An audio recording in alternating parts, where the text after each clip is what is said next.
Hello friends, welcome to academic পাঠশালা 360। আজকের 10 minute শোতে ইতিহাস থেকে থাকছে 30টি মোস্ট ইম্পর্টেন্ট কোশ্চেন, যেগুলো বিভিন্ন প্রতিযোগিতামূলক পরীক্ষার জন্য অত্যন্ত গুরুত্বপূর্ণ। তাই একদম সময় নষ্ট না করে শুরু করা যাক আজকের হিস্ট্রি স্পেশাল 30 কোশ্চেন। চলো প্রথম প্রশ্ন দেখা যাক। দেখো, সিন্ধু সভ্যতার কোন বিখ্যাত প্রত্নতাত্ত্বিক সাইটটি শাঁখের তৈরি গহনা ও জিনিসপত্র তৈরির প্রধান কেন্দ্র হিসাবে পরিচিত ছিল? প্রত্যেকটা প্রশ্নের জন্য 2 থেকে 3 সেকেন্ড টাইম নাও, তারপর নিজেরা আগে চেষ্টা করো, তারপর উত্তরের সঙ্গে মিলিয়ে নাও। বলো কি হয়ে যাবে উত্তর? উত্তর হয়ে যাবে বালাকোট ও নাগেশ্বর। ওকে, এই বালাকোট কোথায় আছে বলো? এই বালাকোট আছে পাকিস্তানে। ওকে, পাকিস্তানে আছে বালাকোট। আর আমাদের এই নাগেশ্বর কোথায় আছে? এটা আছে গুজরাট। ওকে, গুজরাট। এই বালাকোট আর নাগেশ্বর জেনারেলি উপকূলবর্তী অঞ্চল হওয়ায় এখানে প্রচুর সমুদ্র থেকে শাঁখ সংগ্রহ করে চুড়ি, পুঁতি ও বিভিন্ন হস্তশিল্প তৈরি করা হতো। ওকে, মনে রাখবে, তাহলে উত্তর হয়ে যাবে বালাকোট এবং নাগেশ্বর। ওকে, এই লোথাল, গুজরাটের লোথাল ছিল একটা কি বিখ্যাত বন্দর, এটাও মনে রাখবে তোমরা। ওকে, তাহলে নেক্সট প্রশ্ন দেখো। নিচের কোন মুঘল ইতিহাস বা গ্রন্থটি মুঘল সাম্রাজ্যের ইতিহাস রচনার উৎস হিসাবে গণ্য করা হয় না? মানে যেখান থেকে তোমরা মুঘল ইতিহাসের সম্পর্কে কিছুই জানতে পারবে না। ওকে, ইতিহাস রচনার উৎস হিসাবে গণ্য করা হয় না। বলো, মোস্ট ইম্পর্টেন্ট একটা প্রশ্ন। বলো কোনটা হয়ে যাবে উত্তর? উত্তর হয়ে যাবে শাহনামা। ওকে, অপশন এ হয়ে যাবে উত্তর, শাহনামা। এই শাহনামা কে লিখেছে বলতে পারবে? শাহনামা, শাহনামা পারস্যের এক মহাকবি ছিল, তার নাম কি? ফেরদৌসি। ওকে, ফেরদৌসি, ফিরদৌসি। ওকে, পারস্যের এই লেখক, তিনি শাহনামা লিখেছিলেন। আর আকবরনামা কে লিখেছে? আবুল ফজল, আমরা জানি, তাই তো। আর শাহজাহান নামাকে লিখেছে ইনায়েত খা লিখেছে, ইনায়েত খা, ইনায়েত খা, বোঝা গেল। আর আলমগীর নামাকে লিখেছে মির্জা মোহাম্মদ কাজিম, মির্জা মোহাম্মদ মোহাম্মদ কাজিম, কাজিম। ওকে, বোঝা গেল। নেক্সট প্রশ্ন দেখো। দিল্লির কোন সুলতান তুর্কি অভিজাতদের প্রভাবশালী দল চেহেলগানি বা চল্লিশা চক্র এর ক্ষমতা সম্পূর্ণ ধ্বংস করেছিলেন? মোস্ট ইম্পর্টেন্ট আরেকটা প্রশ্ন। বলো, চল্লিশা চক্র এর ক্ষমতা সম্পূর্ণ ধ্বংস করেছিলেন কে? 3 নম্বর প্রশ্ন। বলো কে? গিয়াসউদ্দিন বলবন। ওকে, গিয়াসউদ্দিন বলবন হয়ে যাবে উত্তর। নেক্সট প্রশ্ন দেখো। আর গঠন করেছিলেন কে বলতো? গঠন করেছিলেন ইলতুৎমিশ। তাহলে ইলতুৎমিশ গঠন করেছিলেন, আর গিয়াসউদ্দিন বলবন কি ধ্বংস করেছিলেন। ওকে, নেক্সট। বিখ্যাত রাষ্ট্রকূট রাজবংশের প্রতিষ্ঠাতা দন্তি দুর্গ তার রাজধানী আধুনিক কর্ণাটকের কোন স্থানে স্থাপন করেছিলেন? মোস্ট ইম্পর্টেন্ট আরেকটা প্রশ্ন। বলো কোথায় স্থাপন করেছিলেন? মান্যক্ষেত বা মালক্ষেত, বোঝা গেল, মান্যক্ষেত বা মালক্ষেত। নেক্সট, কোন চোল রাজা বঙ্গোপসাগরকে নিজের হ্রদে পরিণত করেছিলেন এবং গঙ্গায় কোন চোলপুরম নামক নতুন রাজধানী স্থাপন করেছিলেন? কি হয়ে যাবে উত্তর এটার? এটার উত্তর হয়ে যাবে প্রথম রাজরাজ চোল। ওকে, সরি, প্রথম রাজেন্দ্র চোল, প্রথম রাজেন্দ্র চোল, অপশন বি হয়ে যাবে উত্তর। ওকে, নেক্সট প্রশ্ন। বিখ্যাত মরক্কোর পরিব্রাজক ইবন বতুতা দিল্লির সুলতান মোহাম্মদ বিন তুগলকের আমলে ভারতে আসেন। হ্যাঁ, সুলতান তাকে দিল্লির কোন পদে নিযুক্ত করেছিলেন? বলো, আরেকটা মোস্ট ইম্পর্টেন্ট প্রশ্ন। দিল্লির কোন পদে তাকে নিযুক্ত করেছিলেন সেই সুলতান? দিল্লির কাজী বা বিচারক। ওকে, মনে রাখবে, দিল্লির কাজী বা বিচারক। কাজী আর বিচারক একই জিনিস, তাহলে দিল্লির বিচারক হিসাবে নিযুক্ত করেছিলেন। ওকে, নেক্সট প্রশ্ন দেখো। এইখানে আরেকটা জিনিস মনে রাখবে এই প্রশ্নটাতেই, এই যে তোমার ইবন বতুতা যে এসেছিলেন সেই ভ্রমণ কাহিনী কিতাবুল রাহেলা নামে পরিচিত, বা রাহেলা, রাহেলা এইটুকু মনে রাখবে, রাহালা, ওকে, এটা নামে পরিচিত। নেক্সট, মহাভারতের মহাভারতের ফার্সি অনুবাদ রজমনামা কোন মুঘল সম্রাটের রাজত্বকালে এবং তার নির্দেশে সম্পন্ন হয়েছিল? বলো, মোস্ট ইম্পর্টেন্ট আরেকটা প্রশ্ন। মহাভারতের ফার্সি অনুবাদ রাজমনামা, এটাও প্রশ্ন আসে যে মহাভারতের ফার্সি অনুবাদের নাম কি ছিল? রাজমনামা, ওকে। কোন মুঘল সম্রাটের রাজত্বকালে এবং তার নির্দেশে সম্পন্ন হয়েছিল? কার নির্দেশে হয়েছিল? আকবরের নির্দেশে, ওকে, অপশন বি হয়ে যাবে উত্তর। নেক্সট প্রশ্ন, এই রজমনামার মানে কি জানো তো? এখান থেকে একটা প্রশ্ন আসতে পারে যে রজমনামার মানে কি। এটা হচ্ছে যুদ্ধের বই, যুদ্ধের বই, ওকে, এটাও আসে পরীক্ষায় যে এই রজমনামার মানে কি, যুদ্ধের বই। নেক্সট, বিজয়নগর সাম্রাজ্যের মহান রাজা কৃষ্ণদেব রায় তার বিখ্যাত তেলেগু গ্রন্থ আমুক্তমাল্যদা কোন বিষয়ের উপর ভিত্তি করে রচনা করেছিলেন? মোস্ট ইম্পর্টেন্ট আরেকটা প্রশ্ন, বলো কোনটা হয়ে যাবে উত্তর? উত্তর হয়ে যাবে বি, রাষ্ট্রশাসন ও রাজনীতি, ওকে, রাষ্ট্রশাসন ও রাজনীতি। নেক্সট প্রশ্ন দেখো, কোন মুঘল সম্রাট দ্বিতীয় বাহাদুর শাহ জাফরকে 1857 সালের মহাবিদ্রোহের পর ব্রিটিশরা বন্দী করে কোন দেশে নির্বাসিত করেছিলেন? বলো, কি হয়ে যাবে উত্তর? উত্তর হয়ে যাবে বার্মা বা মায়ানমার। তখনের নাম কি ছিল? রেঙ্গুন বা রেঙ্গুনি নাম ছিল, তাহলে বার্মা বা মায়ানমারে তাকে নির্বাসিত করেছিলেন, ওকে, মনে থাকবে। নেক্সট প্রশ্ন, শেরশাহ সূরি হুমায়ুনকে বিল্লগ্রামের যুদ্ধ কত সালে চূড়ান্তভাবে পরাজিত করে দিল্লির সিংহাসন দখল করেছিলেন? বলো, শেরশাহের সঙ্গে বিল্লগ্রামের যুদ্ধ হয়েছিল হুমায়ুনের সঙ্গে, তাই তো? কত সালে, এটাই জানতে চেয়েছে। বলো, কত সালে বিল্লগ্রামের যুদ্ধ হয়েছিল বা ব্যাটেল অফ কনৌজ কবে হয়েছিল? হয়েছিল 1540, ওকে, 1540-এ কি হয়েছিল? বিল্লগ্রাম বা কনৌজের যুদ্ধ শেরশাহ ও হুমায়ুনের মধ্যে। কে জিতে গেছিল? শেরশাহ। কিন্তু 1539 সালে আরেকটা যুদ্ধ হয় এই শেরশাহ এবং হুমায়ুন এর মধ্যেই, কি হয়? এটা হয় ব্যাটেল অফ চৌসা বা চৌসার যুদ্ধ। কি যুদ্ধ? চৌসার যুদ্ধ, চৌসার, ওকে, চৌসার যুদ্ধ। এইখানেও কিন্তু শেরশাহ সূরি জয়ী হয়েছিলেন, ওকে। নেক্সট প্রশ্ন দেখো, তারপরে এই 1940 সালে বিল্লগ্রামের যুদ্ধে হুমায়ুন পরাজিত হয়ে পারস্যে পালিয়ে গিয়েছিলেন, ওকে। তারপরে সেখান থেকেই দিল্লি থেকে রাজ করেছে শেরশাহ সূরি। নেক্সট, ব্রিটিশ ভারতে কাকে স্থানীয় স্বায়ত্তশাসনের জনক বলা হয়? কাকে বলা হয়? কাকে বলা হয়? অপশন সি হয়ে যাবে উত্তর, লর্ড রিপন, ওকে, লর্ড রিপন। এই লর্ড রিপনের আরেকটা গুরুত্বপূর্ণ যেই ঘটনা হলো সেটা হচ্ছে ইলবার্ট বিল বিতর্ক। কবে হয়েছিল ইলবার্ট বিল বিতর্ক? 1883 সালে, মনে রাখবে, ইলবার্ট বিল বিতর্ক, ওকে।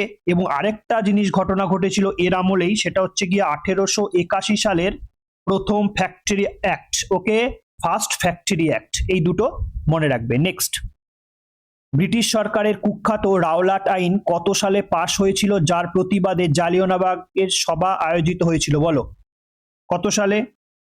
এটা 1919, ওকে, 1919 সালে তোমার জালিয়ানওয়ালাবাগের হত্যাকাণ্ড যেটা হয়েছিল সেখান থেকেই রাওলাট অ্যাক্টের প্রতিবাদে একটা অ্যাক্ট পাশ হয়েছিল, ওকে। নেক্সট, 1907 সালের কংগ্রেসের কোন অধিবেশনে নরমপন্থী ও চরমপন্থীদের মধ্যে ঐতিহাসিক বিভাজন বা সুরাট ভাঙন ঘটেছিল? বলো, সুরাট ভাঙন ঘটেছিল কবে? কবে হয়েছিল? সুরাট অধিবেশনে। কবে? দেখো কবে এটা দেওয়াই আছে, 1907 সালে, ওকে, 1907 সালে। তখন সভাপতিত্ব কে করেছিলেন? তখন সভাপতিত্ব করেছিলেন রাসবিহারী ঘোষ, মনে থাকবে, রাসবিহারী ঘোষ। তারপরে আবার কি বলতো, এই 1916 সালে লখনৌ অধিবেশন, যেখানে সভাপতি কে ছিলেন? যেখানে সভাপতি ছিলেন অম্বিকাচরণ মজুমদার। সেখানে কিন্তু আবার এই নরমপন্থী আর চরমপন্থী আবার কি এক হয়ে গেছিলেন, ওকে। নেক্সট প্রশ্ন, মহাত্মা গান্ধী কোন আন্দোলনের সময় তার বিখ্যাত করেঙ্গে ইয়া মারেঙ্গে, ডু অর ডাই স্লোগানটি দিয়েছিলেন? আশা করি তোমরা সবাই দিতে পারবে, সেটাকে হয়ে যাবে ভারত ছাড়ো আন্দোলন। কবে হয়েছিল ভারত ছাড়ো আন্দোলন? 1942 সালে, ওকে, 1942 সালে তোমার এই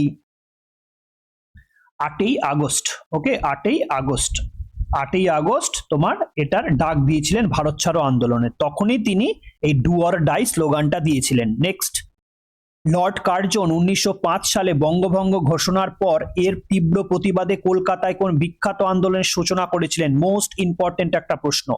যখনই আমরা এই 1905 সালের কথা বলবো তখন সেটা কোন বিখ্যাত আন্দোলনের সূচনা দিয়েছিলেন?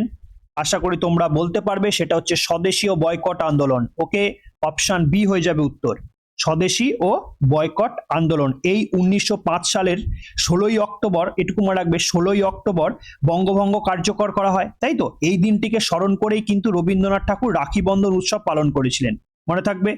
নেক্সট, 1928 সালে দিল্লির ফিরোজ শাহ কোটলা ময়দানে হিন্দুস্তান সোশ্যালিস্ট রিপাবলিকান অ্যাসোসিয়েশন কার নেতৃত্বে পুনর্গঠিত হয়েছিলেন? মোস্ট ইম্পর্টেন্ট একটা প্রশ্ন ইতিহাস থেকে, বলো কার নেতৃত্বে SHRA পুনর্গঠিত হয়েছিল? কত সালে? 1928 সালে। ঠিক আছে, হিন্দুস্তান সোশ্যালিস্ট রিপাবলিকান অ্যাসোসিয়েশন কার নেতৃত্বে হয়ে যাবে উত্তর? উত্তর হয়ে যাবে চন্দ্রশেখর আজাদ, অপশন বি হয়ে যাবে উত্তর। বোঝা গেল? Next, all India Muslim League 1906 সালের 30শে ডিসেম্বর নবাব সলিমুল্লাহর উদ্যোগে কোথায় প্রতিষ্ঠিত হয়েছিল? মানে তোমাকে জানতে চেয়েছে এই যে অল ইন্ডিয়া যে মুসলিম লীগ, সেটা যে 1906 সালের 30শে ডিসেম্বর প্রতিষ্ঠা হয়েছিল, হ্যাঁ, এটা কোথায় প্রতিষ্ঠিত হয়েছে এটাই জানতে চেয়েছে। সলিমুল্লাহের উদ্যোগে কোথায় প্রতিষ্ঠিত হয়েছিল? কোথায় প্রতিষ্ঠিত হয়েছিল? এটা অল ইন্ডিয়া মুসলিম লীগ ঢাকায় প্রতিষ্ঠা হয়েছিল, অপশন বি হয়ে যাবে উত্তর। বোঝা গেল? আর এর প্রথম স্থায়ী সভাপতি কে ছিলেন? প্রথম স্থায়ী সভাপতি ছিলেন আগা খান। আগা খান, আগা খা।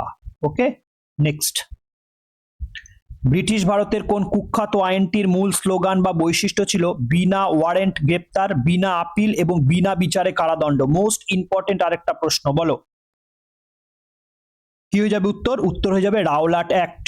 ওকে, রাওলাট অ্যাক্ট, যেটা আমাদের কাছে কিন্তু ব্ল্যাক অ্যাক্ট নামেও পরিচিত।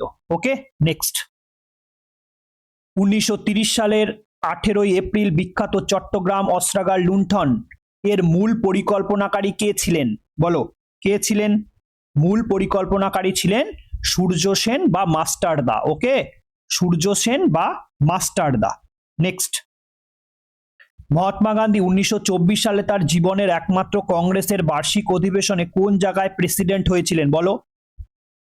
আমার যে ভারতীয় জাতীয় কংগ্রেস যে সেশনটা করা আছে সেই সেশনটা তোমরা ভালো করে মনোযোগ দিয়ে করে এসো, দেখবে এইসব প্রশ্নগুলো একদম ইজি হয়ে যাবে। সেখানে আমি টপ 50 এবং তার এক্সট্রা ডিটেলস সম্পর্কে বলেছিলাম, সেই জায়গা থেকে করে এসো, তাহলে এই প্রশ্নগুলো তোমাদের একদম ইজি হয়ে যাবে। বলো কোথায় ছিলেন? একমাত্র ছিলেন সে বেলগাঁও। ওকে, কর্ণাটকের বেলগাঁও। কবে? 1924 সালে। বোঝা গেল? নেক্সট,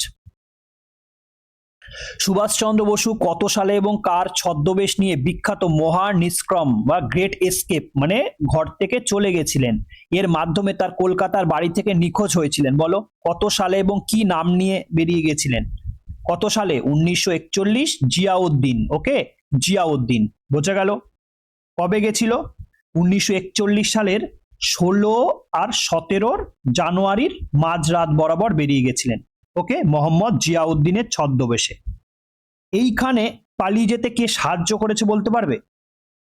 পালিয়ে যাওয়াতে তার ভাইপো শিশির কুমার বসু, ওকে, তাকে পৌঁছে দিয়েছিলেন। কোথায় পৌঁছে দিয়েছিলেন? গোমোহ স্টেশনে। গোমোহ। ওকে, গোমোহ, গোমোহ, গোমোহ স্টেশনে পৌঁছে দিয়েছিলেন তার ভাইপো শিশির কুমার বসু। ওকে, নেক্সট, সুভাষচন্দ্র বসু 1943 সালের 21 অক্টোবর ভারতের অন্তর্বর্তী সরকার বা আজাদিন সরকার আনুষ্ঠানিকভাবে কোথায় প্রতিষ্ঠা করেন? মোস্ট ইম্পর্টেন্ট আরেকটা প্রশ্ন, বলো কোথায় প্রতিষ্ঠা করেন আজাদিন সরকার? কোথায় কোথায় প্রতিষ্ঠা করেন? সিঙ্গাপুর। ওকে, সিঙ্গাপুরে প্রতিষ্ঠা করেন। নেক্সট, ভারতের শেষ ব্রিটিশ ভাইসরয় লর্ড মাউন্টব্যাটেনের কোন পরিকল্পনার মাধ্যমে ভারত ও পাকিস্তানের বিভাজনের প্রস্তাব আনুষ্ঠানিকভাবে পেশ করা হয়? বলো কোন পরিকল্পনা? কোন পরিকল্পনা? 3রা জুনের পরিকল্পনা। ওকে, মনে থাকবে 3রা জুনের পরিকল্পনা। এটা কিন্তু মাউন্টব্যাটেন প্ল্যান নামেও পরিচিত। ওকে, মনে রাখবে শুধু মাউন্টব্যাটেন প্ল্যান নামেও পরিচিত। নেক্সট, 1946 সালে ব্রিটিশ প্রধানমন্ত্রী ক্লিমেন্ট এটলি দ্বারা প্রেরিত ক্যাবিনেট মিশনের প্রধান কে ছিলেন? কে ছিলেন? Lord Pethick Lawrence. Okay, Lord Pethick Lawrence. Next, 1932 সালে মহাত্মা গান্ধী এবং বি আর আম্বেদকরের মধ্যে দলিত বা অনগ্রসর শ্রেণীর পৃথক নির্বাচনের বিরোধের মীমাংসা করতে কোন ঐতিহাসিক চুক্তিটি স্বাক্ষরিত হয়েছিল? বলো, কবে? 1932 সালে লর্ড বি আর আম্বেদকর এবং মহাত্মা গান্ধী এই দুজনার মধ্যে একটা কি তোমার চুক্তি স্বাক্ষরিত হয়, সেই চুক্তিটার নাম কি? এটাই জানতে চেয়েছে। কি চুক্তি? সেটা হচ্ছে পুনা চুক্তি। ওকে, পুনা চুক্তি যদি বলে কত সালে হয়? 1932 সালে। কার কার মধ্যে হয়? মহাত্মা গান্ধী আর বি আর আম্বেদকর। ওকে, বোঝা গেল। নেক্সট, 1929 সালের কংগ্রেসের ঐতিহাসিক লাহোর অধিবেশনে কে সভাপতিত্ব করেছিলেন যেখানে পূর্ণ স্বরাজের প্রস্তাব পাশ করা হয়? মোস্ট ইম্পর্টেন্ট আরেকটা প্রশ্ন, এগুলো সব কিন্তু ভারতীয় জাতীয় কংগ্রেস থেকে তোমরা পেয়ে যাবে সব। বলো, 1929 সালের কংগ্রেসের ঐতিহাসিক লাহোর অধিবেশনে কে সভাপতিত্ব করেছিলেন যেখানে পূর্ণ স্বরাজের প্রস্তাব পেশ করা হয়েছিল? কে ছিলেন? ছিলেন জওহরলাল নেহেরু। ওকে, জওহরলাল নেহেরু ছিলেন। নেক্সট, এই অধিবেশনের সিদ্ধান্ত অনুসারেই কিন্তু কি বলতো আমরা ফার্স্ট 1930 সালের 26শে জানুয়ারি কিন্তু আমরা কি প্রথম স্বাধীনতা দিবস পালন করি। বোঝা গেল। নেক্সট, গান্ধীজি তার বিখ্যাত লবণ সত্যাগ্রহ বা ডান্ডি মার্চ 1930 সালের 12ই মার্চ সবরমতী আশ্রম থেকে শুরু করে কোন জায়গায় শেষ করেছিলেন? বলো, মানে ডান্ডি মার্চ কোথা থেকে কোথায় চলেছিল? শুরু হয়েছিল কোথায়? সবরমতী আশ্রম থেকে, তাই তো? কোন পর্যন্ত গেছিলেন বা কোন জেলায় শেষ করেছিলেন? কবে হয়েছিলেন? 1930 সালের 12ই মার্চ, তাই তো? বলো, কোথায় শেষ করেছিলেন? নাওসারি জেলা। ওকে, বোঝা গেল। গুজরাটের নাওসারি জেলায় তিনি কিন্তু এটা শেষ করেছিলেন। ওকে, নেক্সট, 24 দিন যাত্রার পরে 5ই এপ্রিল, কদিন? 24 দিন যাত্রার পরে 5ই এপ্রিল সেই নাওসারি জেলায় তিনি পৌঁছালেন এবং এই লবণ আইন ভঙ্গ করে আইন অমান্য আন্দোলনের সূচনা করেছিলেন। ওকে, নেক্সট, ভারতের প্রথম স্বাধীনতা সংগ্রাম বা 1857 সালের মহাবিদ্রোহের প্রতীক হিসাবে ভারতের সাধারণ মানুষ কোন দুটি জিনিস ব্যবহার করত? মোস্ট ইম্পর্টেন্ট আরেকটা প্রশ্ন, বহু পরীক্ষায় এসছে। বলো, বলো, উত্তর হয়ে যাবে কি? পদ্ম ও রুটি। ওকে, পদ্ম ও রুটি ব্যবহার করত। বোঝা গেল, লাল পদ্ম ও রুটি। নেক্সট, দাদাভাই নাওরোজি তার কোন বিখ্যাত গ্রন্থে ভারতের সম্পদ নিষ্কাশন তত্ত্ব বা drain of wealth, most important আরেকটা প্রশ্ন, ড্রেন অফ ওয়েলথ থিওরি প্রথম প্রকাশ করেছিলেন? বলো, কোনটা হয়ে যাবে উত্তর? উত্তর হয়ে যাবে poverty and unBritish rule in India. হ্যাঁ, মোস্ট ইম্পর্টেন্ট আরেকটা বই। কে লিখেছিলেন? দাদাভাই নাওরোজি। এটাও প্রশ্ন আসে, poverty and unBritish rule in India কে লিখেছিলেন? দাদাভাই নাওরোজি। ওকে, নেক্সট, তাকে আমরা কি বলি? Grand old man of India. Okay, বোঝা গেল। নেক্সট, 1930 সালে মহাত্মা গান্ধী ও আলী ভাইদের নেতৃত্বে শুরু হওয়া অসহযোগ আন্দোলন কোন কুখ্যাত হিংসাত্মক ঘটনার কারণে প্রত্যাহার করা হয়েছিল? বলো, কোন কুখ্যাত হিংসাত্মক ঘটনার কারণে প্রত্যাহার করা হয়েছিল? চৌরি চৌরা ঘটনা। ওকে, চৌরি চৌরা ঘটনা। সেখানকার তখনকার যে ব্রিটিশ, তারা কিন্তু এই কুখ্যাত নামটা উচ্চারণ করেছিল ব্রিটিশ সরকার। ওকে, তার জন্যই কিন্তু এই চৌরি চৌরার ঘটার পরে 1920 সালে মহাত্মা গান্ধী ও আলী ভাইদের নেতৃত্বে অসহযোগ আন্দোলন কিন্তু প্রত্যাহার করেছিলেন মহাত্মা গান্ধী। ওকে, বোঝা গেল। কি হয়েছিল বলো তো? এই চৌরি চৌরা নামক স্থানে উত্তেজিত জনতা কি করেছিল? একটি থানায় আগুন লাগিয়ে দেয়, তাই তো? সেখানে 22 জন, কতজন? 22 জন পুলিশ কর্মী কি অগ্নিদগ্ধ হয়ে মারা যান। ওকে, বোঝা গেল। তার জন্য মহাত্মা গান্ধী ক্ষুব্ধ হয়ে 12ই ফেব্রুয়ারি এই অসহযোগ আন্দোলন তুলে নেন বা এটা আন্দোলন প্রত্যাহার করে নেন। ওকে, বোঝা গেল। তাহলে চৌরি চৌরা ঘটনা। নেক্সট দেখো, আজকে আমার 10 মিনিট শোতে টোটাল 30টা প্রশ্ন এবং তাদের সম্পর্কে কিছু ডিটেলস আলোচনা করলাম। 30-এ তোমরা কত পারলে অবশ্যই কমেন্ট বক্সে জানিও। সেশনটি ভালো লাগলে অবশ্যই একটি লাইক করো, বন্ধুদের মধ্যে শেয়ার করো এবং সাবস্ক্রাইব করে আমাদের পাশে থেকো। একাডেমিক পাঠশালা 360 চ্যানেলটি সাবস্ক্রাইব করে আমাদের পাশে থাকবে আপকামিং এইরকম ইন্টারেস্টিং ভিডিও পাওয়ার জন্য। ততক্ষণ সুস্থ থাকো, ভালো থাকো। জয় হিন্দ, জয় ভারত।